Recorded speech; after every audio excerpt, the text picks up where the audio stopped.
పాలకుడు శృతి మించితే, పాలకుడు నిబంధనలకు విరుద్ధంగా వ్యవహరిస్తుంటే, నిబంధనలు అడ్డగోలుగా మార్చేస్తుంటే, రాజ్యాంగాన్ని దుర్వినియోగం చేస్తుంటే యాక్షన్ తీసుకునేటటువంటి దిశలో ఆ పాలకుడిని తొలగించడం అనేటటువంటి విధానం అమెరికాలో ఉంది. గతంలో జరిగింది. ట్రంప్ గత కొంత రోజుల నుంచి తీసుకుంటున్న నిర్ణయాల మీదన ఇప్పుడు ఏదైతే $3 బిలియన్ సంబంధించినటువంటి అమెరికన్ ప్రజల సొమ్ముని ట్రంప్ మింగేశాడు అన్నటువంటిది ఇప్పుడు డెమోక్రాట్స్ చేస్తున్నటువంటి ఆరోపణ.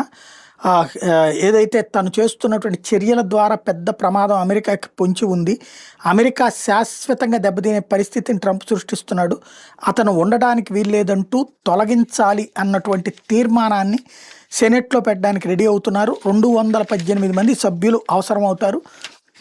డెమోక్రాట్స్ పోను మిగతా ఎవరైతే రిపబ్లికన్స్ ట్రంప్ పార్టీ వాళ్ళను కూడా ఇన్వైట్ చేస్తున్నారు, మీరందరూ సహకరించమని.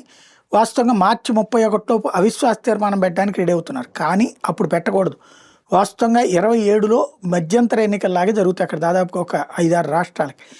ఆ టైంలో కనుక ఈ నిర్ణయం తీసుకుంటే గ్యారంటీగా దెబ్బ తగులుతుంది. ఇది ఆ టైంలో కనుక ఈ పని చెయ్యగలిగితే కనుక గ్యారంటీ దెబ్బ ఉంటుంది.